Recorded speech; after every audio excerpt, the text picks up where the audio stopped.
The most serious injury was to my L1 vertebra, which was completely crushed, contributing to what's known as an incomplete spinal injury. My left femur was badly broken. My left lung had collapsed. All the ligaments in my left shoulder were torn. The impact with the ground was so severe that not only did it cause a significant head injury, but it damaged the optic nerve, resulting in permanent vision loss in my left eye. Lots of cuts and abrasions, and I don't know if I mentioned my left hand was pretty badly broken as well. Stay tuned. Coming up, we interview Bob Bemis, a retired Pennsylvania state trooper who was struck and severely injured while attending to a vehicle fire on Interstate 81 in eastern Pennsylvania. Hello and welcome to the Situational Awareness Matters Show, episode 387. I'm your host, Rich Gassaway. The purpose of this show is to improve situational awareness and decision-making for individuals and teams who work in high-risk, high-consequence, time-compressed environments with changing conditions. The SA Matters mission is simple. We want to help you see the bad things coming in time to prevent bad outcomes. Today's feature segment is sponsored by Gassaway Virtual Training. There are 33 online training programs there for you to choose from. Some of the programs are live events presented virtually, and some of the programs are pre-recorded. To learn more, visit the samatters.com website and click on the Virtual Training tab. In case you missed the announcement, on January 10 to 14, 2022, we expanded our mission by training 7 master instructors to our cadre of experts. We were on track to do this expansion in June of 2020, but the pandemic stalled our plans. But now that we're making the turn and things seem to be getting back to some form of normalcy, and we've certainly seen an uptick in our programs and consulting service demand, it seemed like the right time to do this. Let me, if you would, take a moment just to introduce you to our new cadre of master instructors and share with you their credentials. Retired Fire Chief Jerry Strike, he's our most senior master instructor. He's been with us since 2016. He comes to us with 32 years of experience in the fire service, and Jerry's primary areas of contribution will be in fire and EMS programs, leadership programs, industrial assessments, and accident investigations. Police Officer Drew Moldenauer. He has more than a decade of policing experience, and he will serve as our law enforcement, private security, and use of force expert. Retired Fire Captain David McKenzie. David brings 38 years of fire service experience to the team, and he'll be teaching fire service programs. Captain Brian Main. Brian brings 30 plus years of experience in the fire service, and he is certified to instruct a wide array of fire service and industrial programs. Captain Jeremy Saul. Jeremy offers 20 plus years of combined military and fire service experience, and additionally, Jeremy has experience conducting industrial programs and assessments, and he'll be working both with public safety and industrial clients. Chief Jim Baldwin has served 32 plus years in progressively responsible public safety roles, including firefighter, EMT paramedic, SWAT medic, company officer, training officer, and fire chief.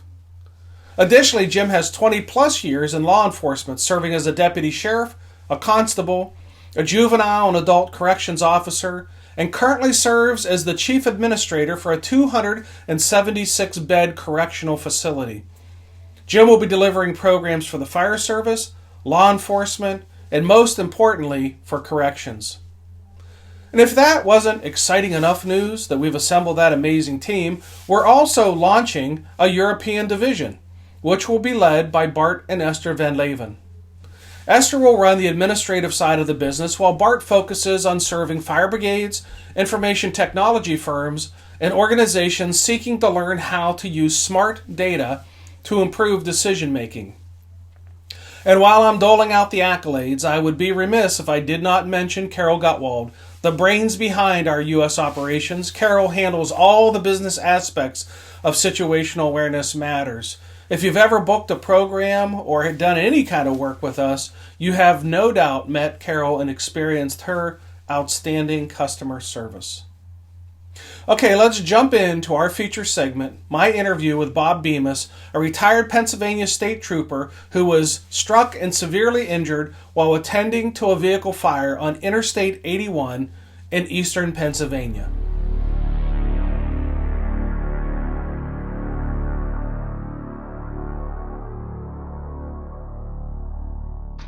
Hey everyone, welcome to this episode of Situational Awareness Matters. I have a really good interview slated for today with Bob Bemis, a career law enforcement officer, now retired, who experienced a very significant, we might even say life-changing incident on Highway 81 in eastern Pennsylvania that probably changed the course of his life and trajectory.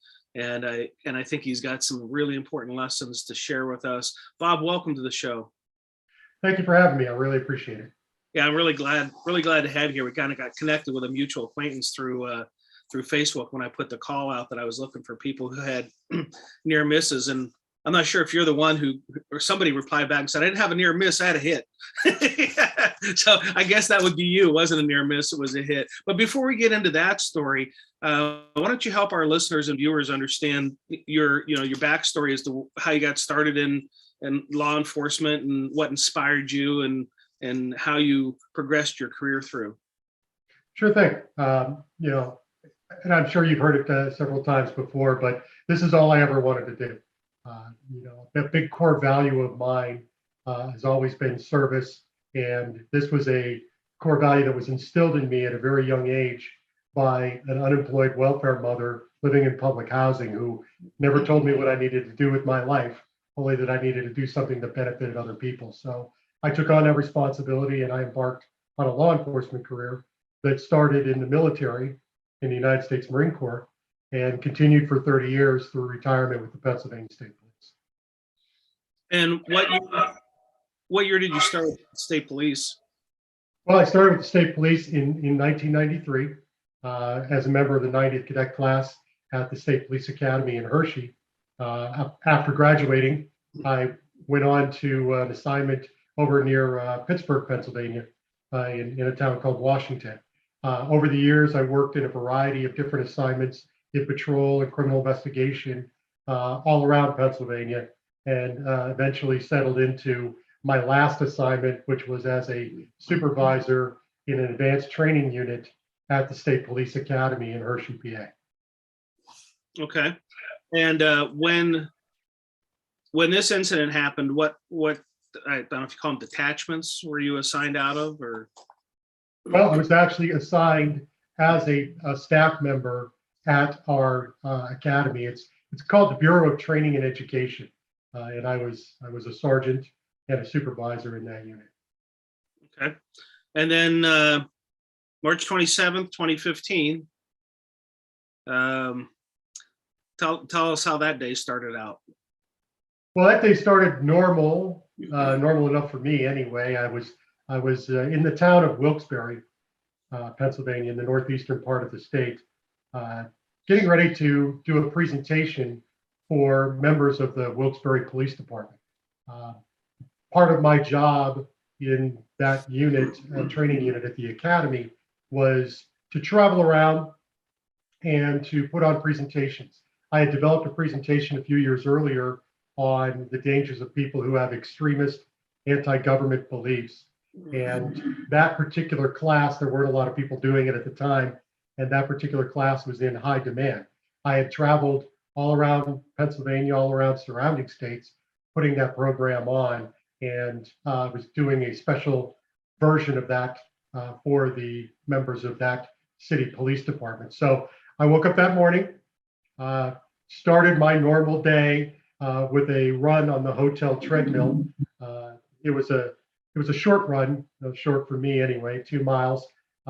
It was the final tune-up run for a half marathon race that I had planned to run in Philadelphia on that following Sunday. This was Friday, and that following Sunday, only 2 days later, I was supposed to run a half marathon race. When you're a crazy lifelong distance runner, you have these different routines, and part of my routine was to run on a schedule, and that was the final run that I had planned to do for that race in preparation for that race. And so I look back on that day and I think about it, and if I'd known what was to come in just a few hours, if I'd known that that morning's effort was going to be the last time in my life that I was ever going to run, I would have probably run a little longer, but I didn't know that. So I finished up the run and got cleaned up and went to the training site. All right. And then what? Well, so the training that I offer normally lasts all day. It's a day-long course, and a lot of times I get through the material and I leave it up to the class if they want to work through the lunchtime hour so that they can finish up a little bit earlier. And it's a funny thing about fate and timing. If I'd known what was to come in just a few hours, I probably wouldn't have made that offer. But neat little thing. Police officers are always in a hurry when they're training to get finished up early, and so they elected to work through lunch. We finished the material a little bit earlier, and finished in the early afternoon. Packed up my car and was getting ready to make the trip back to home in Hershey. And okay, and so I remember that the road and weather conditions for the end of March were pretty good for eastern Pennsylvania, and I was making great time. But then again, I was in an unmarked police car, so I always make great time.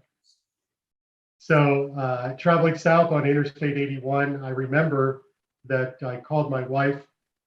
I wanted to discuss our weekend plans for the trip to Philadelphia to run in the half marathon race. And so we were talking about the logistics of that, when we were going to leave, and just make the whole weekend destination event.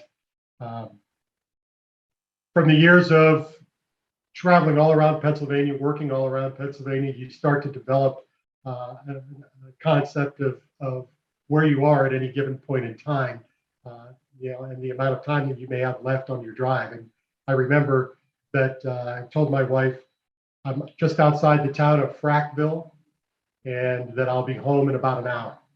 And hanging up the phone was actually the last thing that I remember. Anything that I could share with you or the members of your audience from this point forward, I've actually had to learn from reading the official crash report and from speaking with the witnesses and the first responders to the crash, because amnesia is a very real condition. I have absolutely no memory from about 5 minutes before the crash took place to about 24 hours later, when I woke up in the hospital and experiencing a new question of what was going on. That's, sorry, time out. that's okay. You want me to keep going? Sure. Okay. So, sorry, let me just take a couple of breaths, okay? All right. All right. Okay, so I'd like to back up just a little bit. At about 1 o'clock that day, while I was still in Wilkes-Barre teaching my class, a motorist from Kentucky who was driving a 1993 Cadillac Fleetwood was pulling a trailer, and on the back of the trailer was a Volvo station wagon. This vehicle and tow trailer was observed entering a truck stop parking lot in Mount Cobb, Lackawanna County in northern Pennsylvania. Witnesses saw this vehicle pull into the parking lot, and when it came to a stop, they watched the Volvo station wagon on the trailer roll forward and fall off the trailer and actually smash in the trunk lid of the Cadillac. They then watched the driver of that vehicle get out and physically push the Cadillac backward onto the trailer and begin to tighten it down. The witnesses also noticed that the weight of the trailer on the Cadillac made it so that it almost looked like the rear bumper of the Cadillac was resting on the ground. And that was about 1 o'clock while I was still teaching. At about 2:50 p.m., that Cadillac pulling that trailer with that Volvo station wagon on the back of it was now on the west berm of the southbound lanes of Interstate 81 near mile marker 121 in Butler Township, Schuylkill County, Pennsylvania. While the vehicle was in motion on the highway, the right rear tire of the Cadillac had actually exploded. The driver pulled the vehicle off to the side of the road, and when he did that, the right rear tire caught fire. Approximately 2 minutes later, I stopped my unmarked police vehicle on the berm behind the trailer pulling the station wagon. The evidence says that I got the fire extinguisher out of the trunk of my car and that I was walking along the guardrail with the disabled vehicles operator when the lights went out. Smoke from the fire was now getting out into the roadway. Several vehicles that were approaching the scene were slowing, were hitting their brakes, were performing steering maneuvers to avoid going into the smoke and to avoid colliding with one another. A Chevy Trailblazer SUV, driven by a woman from Virginia, swerved to avoid striking another vehicle as she lost control. She traveled off the roadway, struck the guardrail, continued along the berm, and eventually struck the back end of my unmarked Crown Victoria. My car then went forward and hit both myself and the disabled vehicle's operator. About how did they ever determine how fast the person who in the Trailblazer, how fast they were going?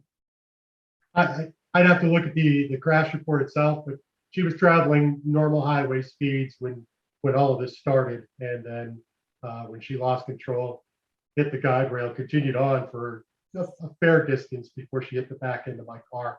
She was, her speed was reducing, but she still hit with pretty significant force. And there were actually, I'm sorry, go ahead.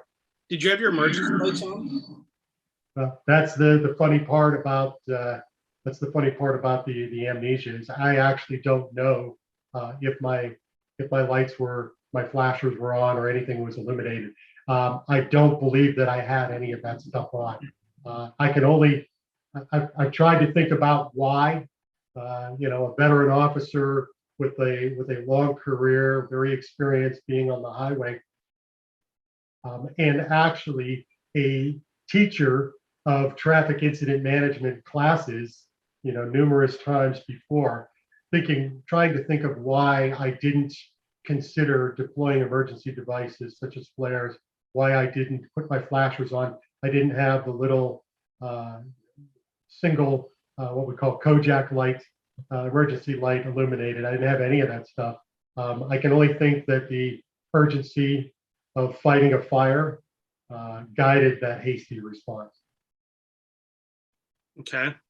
And so all the things that happen next are based on third-party information, as you have no memory of it. So based on what they tell you, lay out the sequence of the things that happened. Sure thing. Two of the witnesses to the crash were actually police officers from the Amtrak Police Department, Amtrak Railways. Each one of them had about 30 years experience, and they were traveling in a vehicle south on Interstate 81, just a few moments behind me, and actually watched the whole thing take place.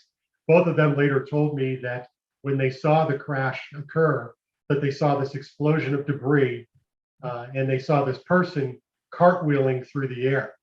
And one of them had even remarked that they thought that person had been thrown over the guide rail and down the steep embankment, very steep, falling road embankments, falling away from the guide rail, falling away from the roadway.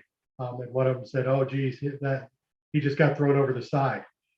Well, I didn't get thrown over the guide rail, but I believe that I actually had been driven into it.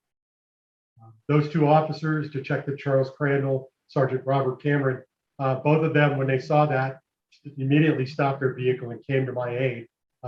Experienced investigators, when they came upon me, they found me lying face down on the berm, partially beneath the guide rail, partially beneath the tow trail.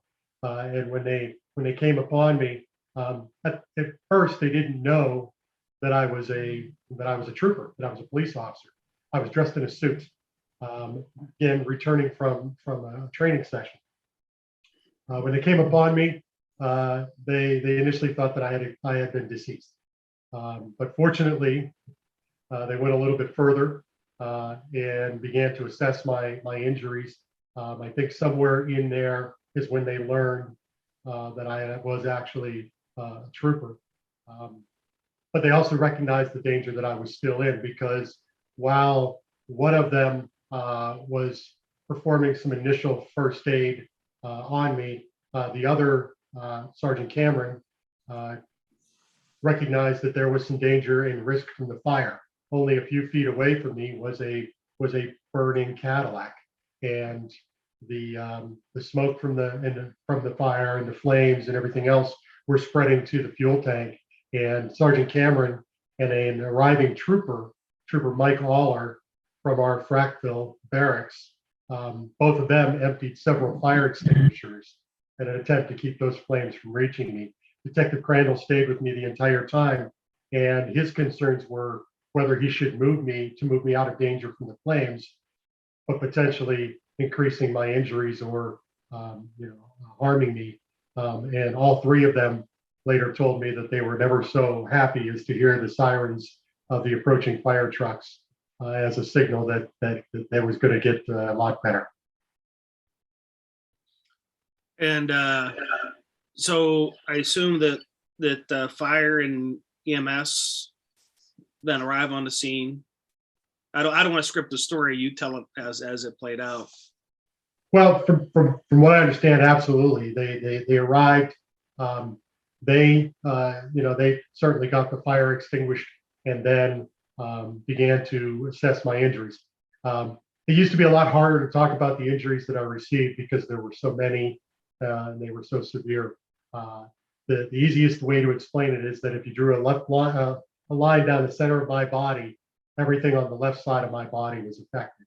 The most serious injury was to my L1 vertebra, which was completely crushed, contributing to what's known as an incomplete spinal injury. My left femur was badly broken. My left lung had collapsed. All the ligaments in my left shoulder were torn. The impact with the ground was so severe that not only did it cause a significant head injury, but it damaged the optic nerve, resulting in permanent vision loss in my left eye. Lots of cuts and abrasions, and I don't know if I mentioned my left hand was pretty badly broken as well. Those were my injuries. My trip to the hospital was by helicopter. I was transported to Geisinger Medical Center in Danville, Pennsylvania. As soon as I arrived, I was rushed into an emergency surgery, which lasted about 7 hours, and did the initial stabilization of my spine and repaired my femur. A few days later, I went through a second surgery lasting about 8 hours, which completed the repairs to my spine and repaired my badly broken hand. Of the 13 days that I spent at Geisinger, half of those were in the critical care unit. The driver of the SUV that struck the back of my car and her passengers, her daughter and grandson, thank goodness they were uninjured.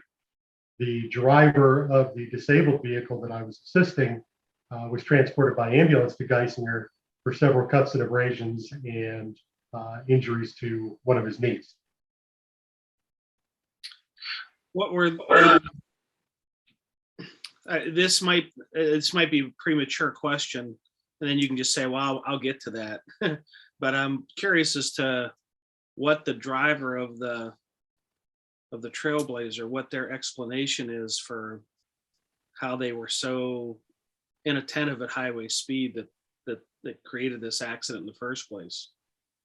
Well, from what I understand, again, the smoke from the fire was getting into the roadway. So all of the vehicles that were traveling south, when that smoke was getting into the roadway, they were all applying their brakes, performing all kinds of crazy steering maneuvers. And she just swerved to avoid striking another vehicle that was braking hard. and then she lost control. So again, I really don't know what she saw initially, what steering maneuvers, if she had slowed down and moved over to avoid striking my car. I really haven't had a conversation with her in the 7 years since. Wouldn't even know what she looked like. Oh, wow. Okay. And that's the same thing with the driver of the disabled vehicle. Again, I've had absolutely no conversations with any of the people or those people that were involved in that. He lived in the state of Kentucky, and again, he went to the same hospital I did, but he left the next day, and again, I wouldn't know him to see him. Yeah. What's your first memory of a conversation that you had with a family member after I'm sorry, did you say what was my first memory or my worst memory? First memory of having a conversation with a family member that you remember? Well, about 24 hours later, I woke up in the hospital, and that was a terrifying moment. Again, hanging up the phone in a conversation with my wife while I was driving was the last thing that I do remember. And when I woke up in the hospital, had a tube down my throat, had a chest tube in, very, very badly injured. And I had no idea why I was laying in the hospital bed. My wife was there, one of my coworkers was there, and they were trying to help me understand why I was in the spot that I was in. I'd been told I was in an accident, and for a police officer, that could be a terrifying thing. And it was at that moment, because the first thought was, oh my gosh, I was in a collision and I hit somebody, which was a natural reaction to that. And imagine my relief when I was told that I wasn't in a collision with somebody. And at that moment, all of those thoughts then turned to something else. And that something else was, I had no concept of how badly I was injured, but the fears that my career as a law enforcement officer, as a trooper, might actually be over. There was a lot of uncertainty in those few minutes. There was a lot of trying to grasp what had taken place and what was involved. And of course, they didn't have a lot of the information because the investigation hadn't been completed. They only had what they had heard and been told. And so there was a lot of uncertainty centered around that. So when I assume someone said, like, Bob, you were on the highway, but you weren't even in your vehicle. You were struck by a motorist hitting your squad car, but you weren't in your squad car. Were you wondering, like, well, why wasn't I in my squad car? I mean, how are you resolving all of this confusion as to what actually occurred? Again, it was, there were several days where this was playing out. I couldn't speak. And so I'm trying as best I could to write on paper and communicate that way, to where I'm trying to write, are the people in the other car okay? What happened? Those kinds of things. And, oh, by the way, I'm going in and out of consciousness because of all the pain medication and everything else that's taking place. And so there was a period of several days where I'm trying to piece all of this together. As my condition improved, I was able to ask more questions. I was able to ultimately verbally communicate with people and clarify things. And then the picture started coming together. Okay. And talk us through the remainder of your hospital stay and rehab. Okay. So again, I spent 13 days at this hospital. I was in the critical care unit for about a week. Then I was transferred to a couple of different rooms within that hospital. I finally got to a point after 13 days that they decided that they were going to transfer me back to a rehabilitation hospital here in Hershey, Pennsylvania.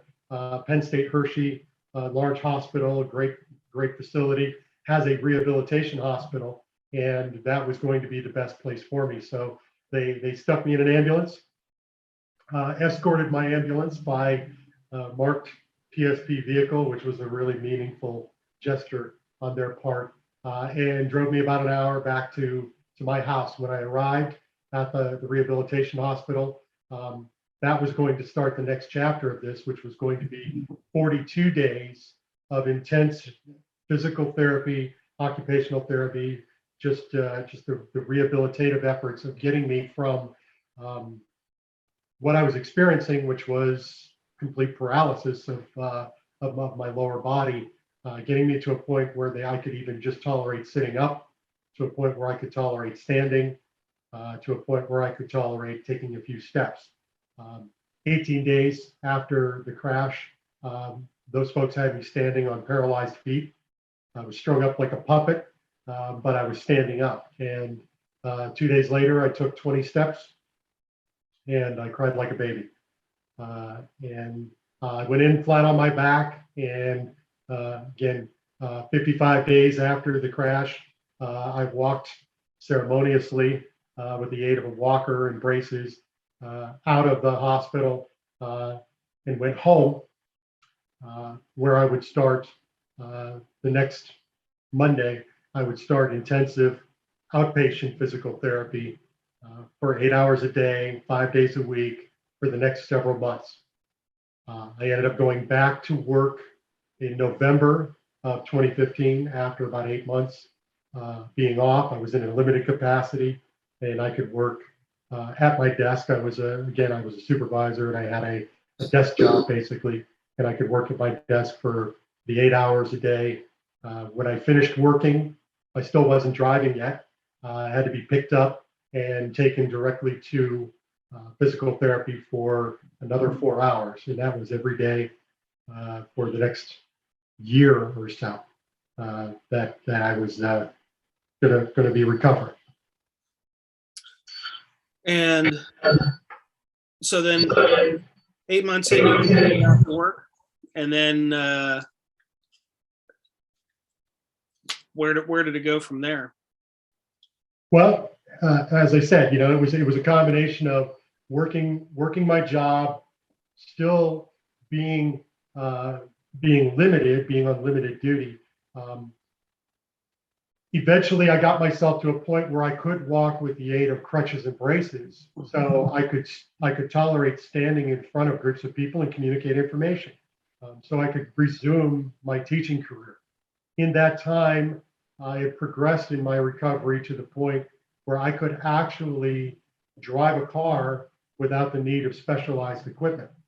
So what that allowed me to do was I could rejuvenate my traveling and teaching part of my career. And so that didn't make my family feel very well because they were still concerned that I would try to do something crazy like stop to help other motorists on the highway as I was traveling. But it was a very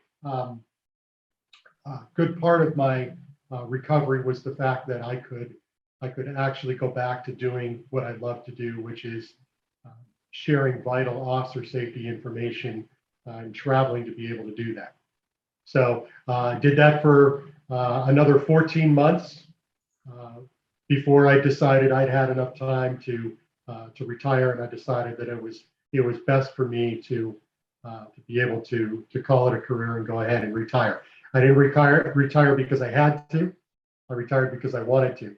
I felt like it was time for me to start a new chapter of my life, and the best thing that I could do was to be able to step back from the state police and continue on by sharing my story to anybody that needed to hear it. And do you have any residual effects from this to this day? Well, yeah, actually I do. The injuries I received were permanently disabling. As much as I tried to get myself and recover to a point where I could go back to a full duty status, to go back to everything that I could do. I just wasn't going to get there. The spinal injury was serious enough that to this day I still have paralysis in my feet. My feet don't work very well. However, with the aid of the braces and the crutches, I can walk. And so that is the most significant of all the injuries that I received. I don't have any pain, but the only other injury, as I mentioned earlier, the only other injury that I had that was permanently disabling was the loss of vision in one eye. And are you teaching classes on like this event and what happened around it? Are you teaching classes now on that for officers? Is that, or did I misunderstand that?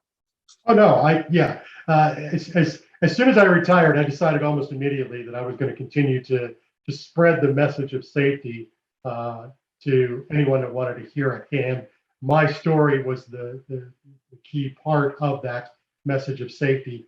All of the things that as I mentioned earlier, all of the things that I've tried to remember if I did or didn't do, I wanted that to be the lesson, because a responsible trainer, a lifelong trainer as I've been, evaluates real world incidents for their teachable moments. And there were a lot of teachable moments in my story. And so I decided almost immediately that I was going to share that story of resilience and recovery with others by writing a book. So Forged in Scars and Stripes, A Trooper's Victory Over Critical Injury. And I might have a version of it somewhere around. Yeah, right here. This was the journal of my final 22 months as a Pennsylvania State Trooper. It's the story of resilience. It's the story of overcoming obstacles. And there's the lesson to be taught for first responders who are out there working at emergency scenes along the highway. So after finishing the book and with some assistance from some folks that are involved in highway safety, I began traveling around, sharing my story to traffic safety groups, to, again, as I said, pretty much anybody that wanted to listen, as a message that service sometimes does have a price, but you can rise above that. You can look at that and allow the circumstances of your unfortunate event to mess up the rest of your life. Or you can take inventory of the things that you have remaining, and you can use that to rise above. And it's never easy. It certainly isn't easy. I have bad days. I continue to have bad days. 7 years later, I have bad days, but it's what you do in those days. It's how you respond to those days that makes the difference. And so for me, I do travel around and speak of highway safety, speak about officer resilience in a lot of different ways. Over the course of my recovery, I've had the opportunity to meet and interact with people who are on the same mission, not only with the highway safety, but for advocacy for injured and disabled police officers. So early on, I found an organization known as the Wounded Blue. And that organization is wonderful. They are the national support organization for injured and disabled officers everywhere. And so as I became involved with that organization, eventually I decided that one of the things that I needed to do in my new purpose was to become a peer support advocate. Because in my experience, the people who supported me in the hours and days and months and years after my injury, the people that supported me and really stepped up to help me were so critical in my recovery that I needed to pay that forward. And so I became a peer support advocate and ultimately became the director of training for the Wounded Blue. And so now, in addition to the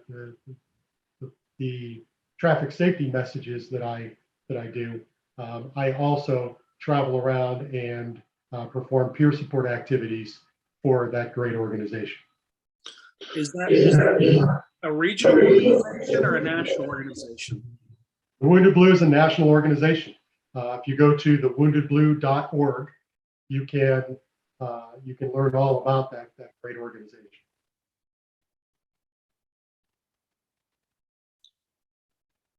I'm going to make a note of that and I'll put it in the show notes. Tell me a little bit more about the book you wrote. Well, Fortune, Scars, and Stripes. Again, it is that journal of my final 22 months.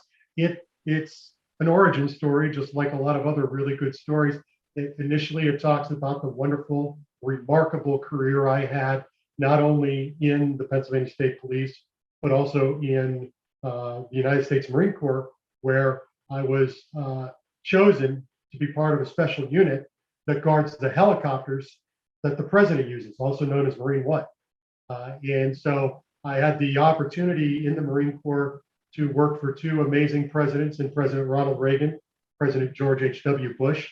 In that assignment, I traveled all over the country. I traveled all over the world in support of the presidential mission.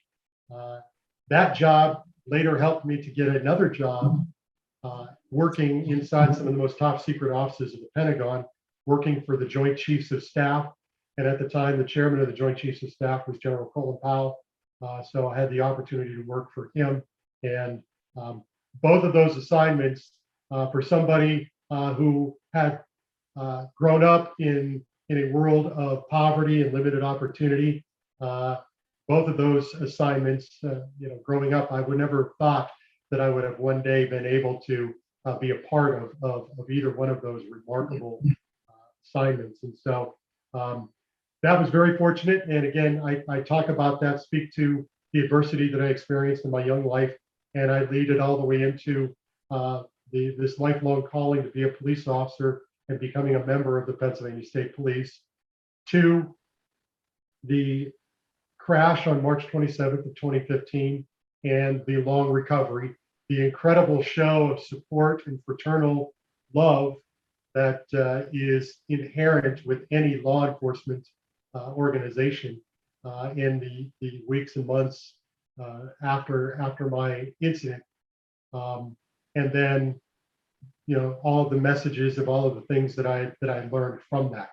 What's really neat about the book itself was I was helped in writing, and I actually wrote the book, but one of the contributors to the book was the then psychologist for the Pennsylvania State Police, Dr. Michael Askin.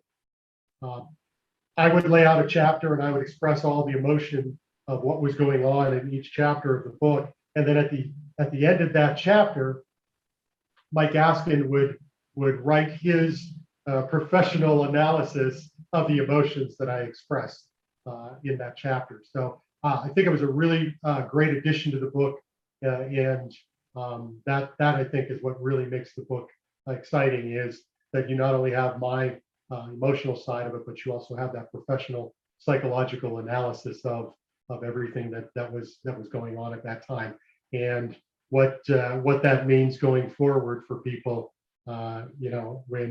When Mike Askin is talking about resilience and kind of what that means to everybody else.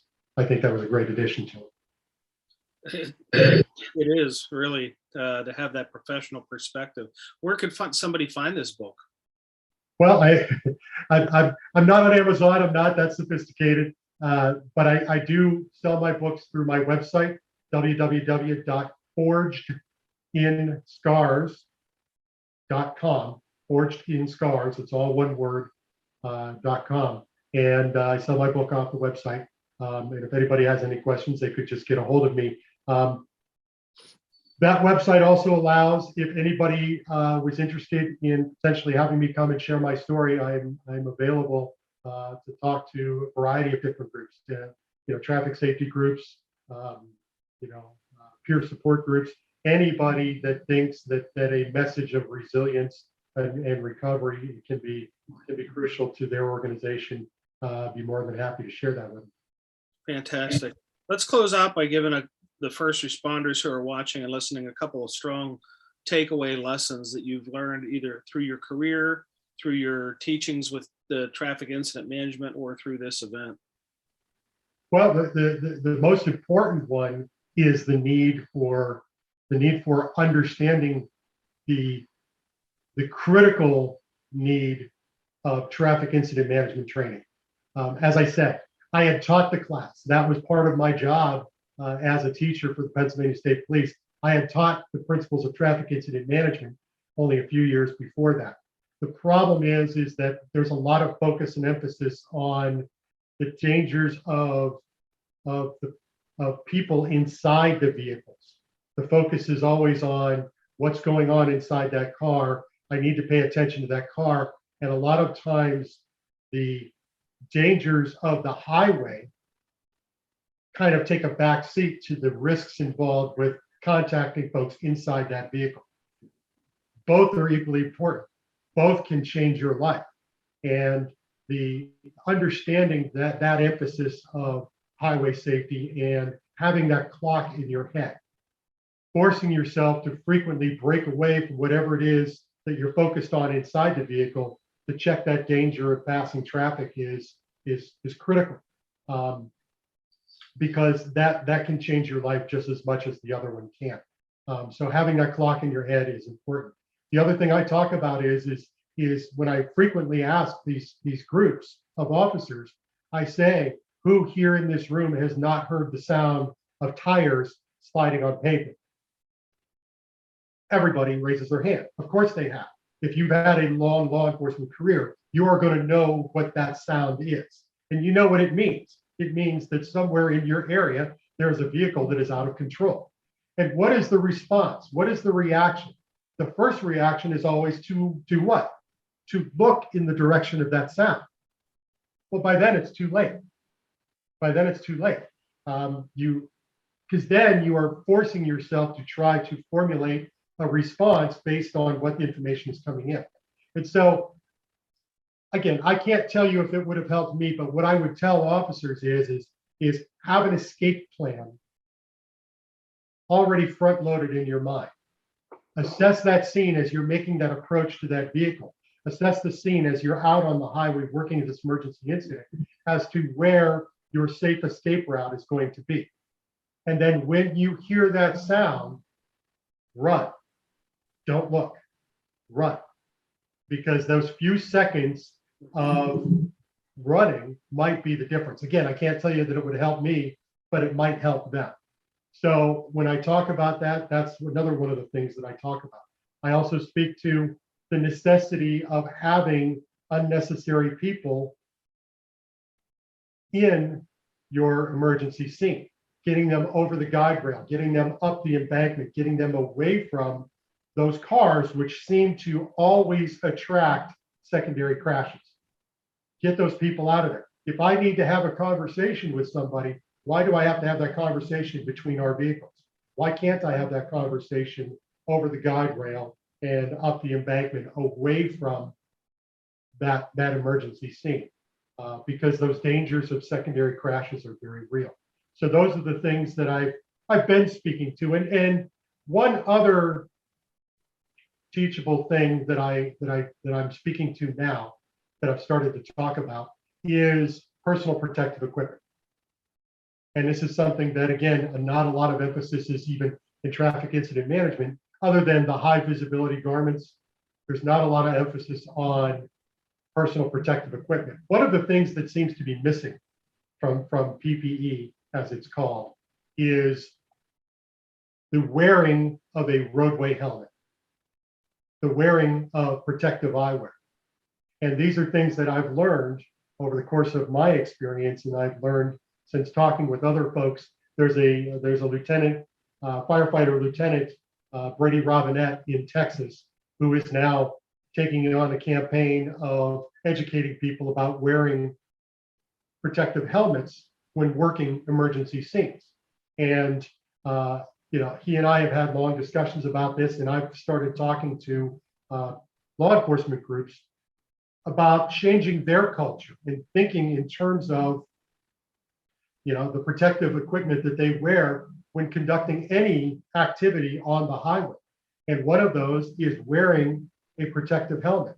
Who better to send that message than somebody who has been permanently affected by a head injury, a significant head injury relating to being struck by a vehicle.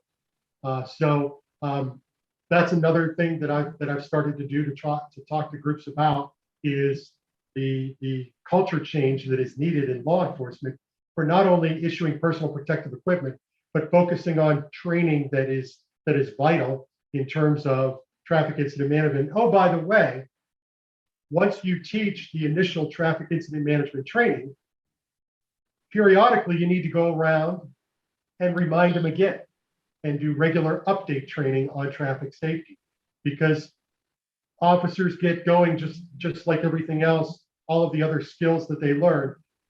When they forget why those skills are important, they need to be told again. So those are just some of the things that go with my message of resilience and overcoming my adversity. Goes with the teachable moments of that experience. Wow, that's those are some fantastic takeaways.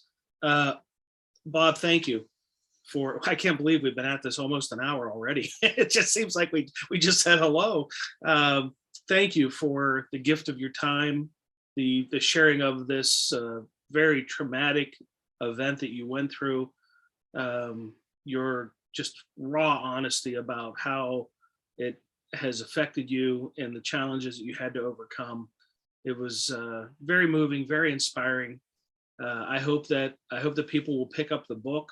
I hope that organizations that can benefit from your message will seek you out and hire you to come in and share that message with them in person, because I can only imagine if it's this impactful to me to just talk to you, over the internet, how impactful it must be to be there with you in person and to be able to have those important conversations. So thank you for being with us.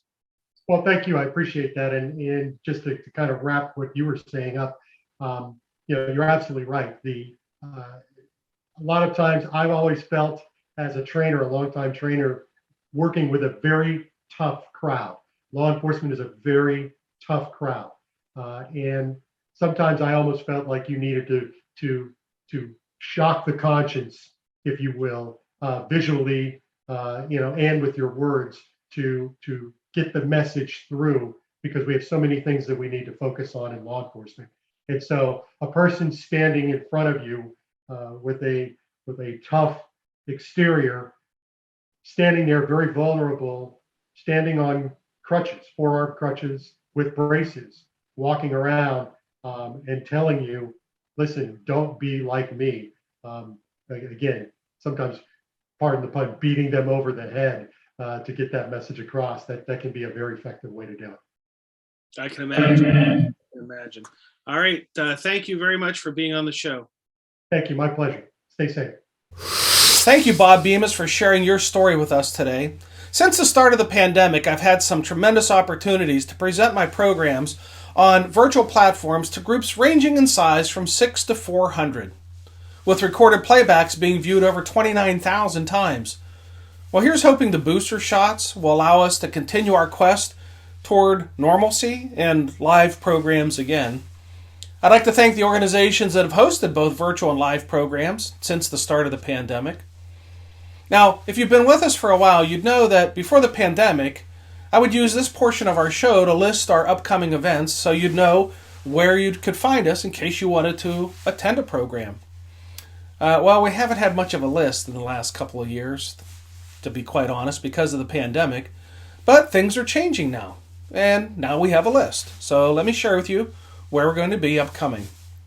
February 9th at the Thomas Jefferson National Accelerator Facility in Newport News, Virginia. February 23rd at the Maritime Fire Chiefs Association in Canada. February 25th, a LinkedIn Live event with Ops Central. March 1 with the Wright County Fire Chiefs Association in Minnesota. March 7 and 8th at the Maryland Fire Rescue Institute's National Fire Service Staff and Command Program. Just a little side note, this is the 22nd year I will be presenting at Staff and Command for MIFRE, and I'm quite proud and honored to have that privilege. March 12 to 17, our international representative, Bart Van Leeuwen, will be at the IFOC Saudi Conference in Saudi Arabia. March 19 and 20 at the Delran Fire Department in New Jersey. March 26 with the Nebraska Fire Chiefs Association in Kearney, Nebraska. March 27th with the Buffalo County Mutual Aid Association, also in Nebraska. And on May 5th with the National Park Service and Yellowstone National Park in Montana. And I'm sure as the master instructors are working hard to add their programs to the list, we'll keep that updated. And you can always check the list of our upcoming events on the SAMatters.com website. If you're interested in hosting a program, live or virtual, just click on the Contact Us tab in the top of the homepage and we'll give you a call. Finally, remember to check our show notes for how to subscribe to our newsletter and how to follow us on social media. There we share ideas about how to improve situational awareness, how to make better decisions under stress, and how to improve the skills of critical thinking and resilient problem solving. Well, that's it. Episode 387 of the Situational Awareness Matters show is complete. Thank you again to my guest, Bob Bemis, for sharing your amazing story with us today. Thank you to our viewers and listeners for sharing some of your valuable time with us today. I really appreciate your support of the SA Matters mission. Be safe out there, and may the peace of the Lord and strong situational awareness be with you always. You've been listening to the Situational Awareness Matters show with Dr. Richard Gassaway. If you're interested in learning more about situational awareness, human factors, and decision-making under stress, visit his website, samatters.com. If you're interested in booking Dr. Gassaway for a program, or if you would like to be a guest on his show, click the Contact Us tab at the top of the homepage.